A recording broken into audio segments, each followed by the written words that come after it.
Hello，大家好，歡迎嚟過我哋嘅 U 有日記頻道。係今日咧講嘅一間奇聞異事咧，就發生喺上個月嘅24號一個夜晚啊。咁一個女仔咧就食完飯之後咧，就遇到一個中年男人啊。係啊，就係求呢個男人啊。咁個女仔停咗喺度啦。咁個男人繼續停啦。咁個女人行啦，佢繼續行啦。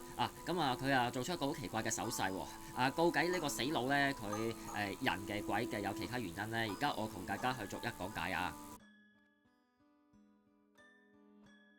翻呢一件事嘅正題先啦。呢一件事發生喺咧3月24號咧，中環咧餐廳附近嘅位置啊。咁有兩個女仔咧食完飯咧離開餐廳咧，就去停車場咧攞車就翻屋企㗎。咁係行咗一段距離咧，就發現咧就有個男人咧就跟咗佢哋㗎。咁開頭咧都係覺得呢個男人咧係應該係普通路人啫。咁哇一段距離喎，咁佢哋就開始發現咧就唔係好對路嘅喎，係啦。咁於是乎佢哋就停下腳步啦。咁個男人就停下腳步咯喎。跟住咧佢嘅行為都係覺得好詭異㗎啦。跟住仲向當時嗰兩個女仔做出一個好奇怪嘅手勢啦嚇，唔知嘅 V 嘅係耶咁樣啦嚇，總之就唔好清楚佢嘅意圖係點樣啦嚇。跟住嗰兩個女人呢，就揀戰心驚啦，哎呀死啊，又遇着一個跟蹤狂啦咁樣啊。咁我係男人啊，梗係唔會即係唔會話好驚啦。咁如果係當時嗰兩個女人係有咩反應呢？過入一個角度去諗下先。係啦，一定係驚啊！驚過係唔知點算㗎啦，肯定隻腳一路發抖發震㗎啦嚇。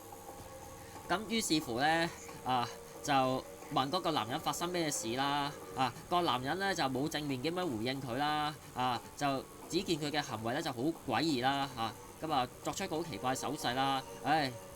嗰兩個女人就於是乎將段片呢就放上網啊嚇。隨後呢一段片呢，高吉個呢就嗰啲社交平台 Facebook 啊、Instagram 啊，好大嘅迴響同埋關注啊，就係咁樣啊。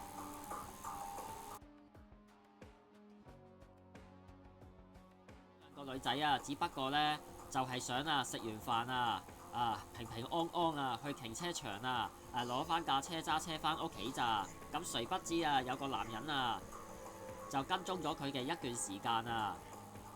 嗰陣時呢，就都幾誇張㗎，就據嗰兩個女人即係講話，就以一個幾乎零距離而且貼身嘅距離下跟蹤佢哋啊。咁都幾好笑㗎，其實成個舉動都。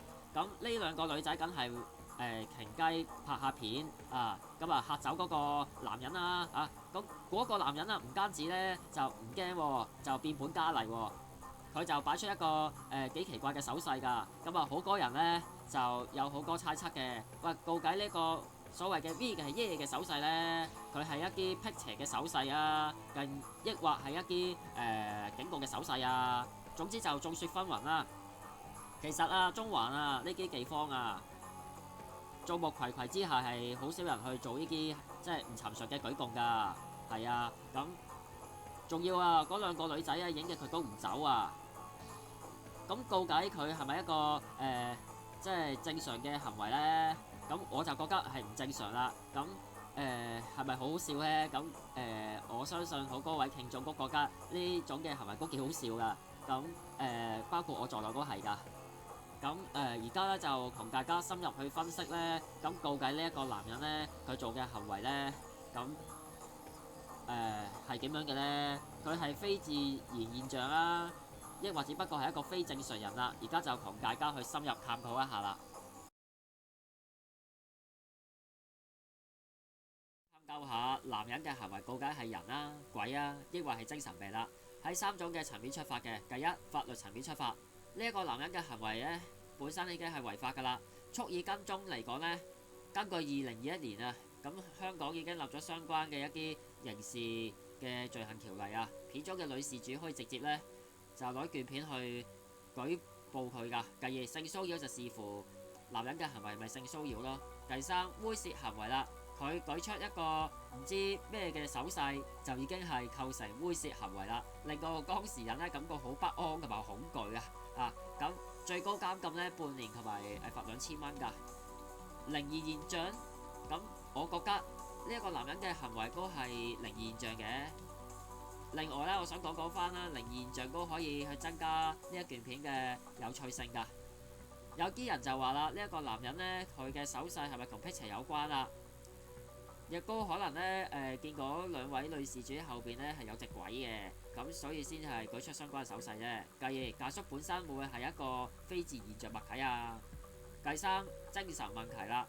呢一個男人嘅精神呢係令人堪憂㗎，佢係會唔會有一啲叫邊緣性人格障礙呢？佢呢種嘅跟蹤行為呢，無非係對當事人呢要構成不安啊，令到心理上感到恐懼啊，要係侵害到佢心理上某啲層面，佢先至得個某些嘅位置㗎。呢啲嘅人呢，會係立高攞出嚟傷害你呢？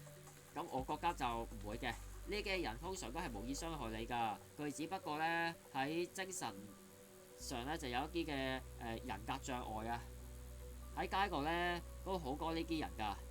比如啊，突然之間有個人啊向住你微笑，然後你行下佢就跟蹤你㗎，跟蹤你一段時間㗎。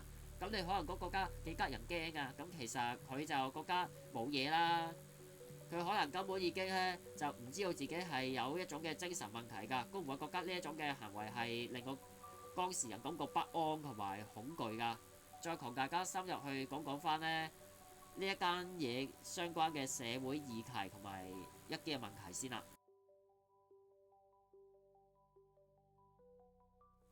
好多人都話唔係第一次俾人跟蹤㗎啦，咁甚或係俾人跟蹤過兩三次添。有個大埔女仔之前呢，俾人跟蹤過兩三次，佢呢就出帖呢講翻成件事嘅來龍去脈。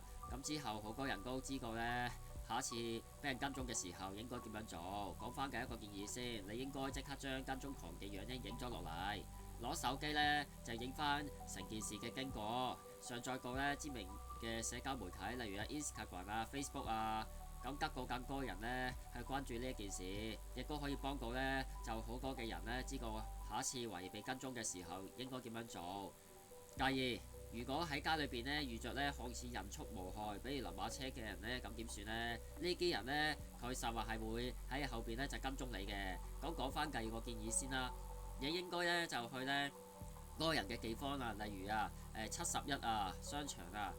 甚或係警局，如果你直接翻屋企呢，跟蹤狂呢係會知道你嗰個住所位置㗎，咁對你嘅私隱呢毫無保障可言㗎。第三，你可以直接打電話俾你相熟嘅親朋戚友啊，甚或係你嘅家人，咁將你嘅事件經過呢，就同佢哋講呢，咁佢哋係會俾一啲建議你啦。甚或最壞打算係你應該直接報警啦。我覺得三個方法都可以呢，係幫到呢你哋呢就去提防下一次被跟蹤。係啦，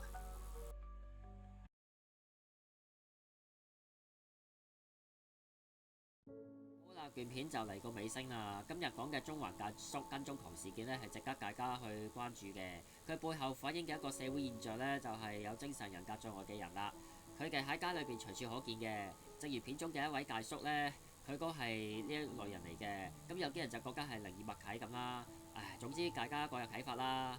到最後啦，如果對我嘅影片有任何嘅留言啦，歡迎到下邊嘅留言區咧留言一下啦。follow 我嘅 IG Discord 啊，記得訂閱我哋嘅頻道啊，多謝大家嘅支持啊！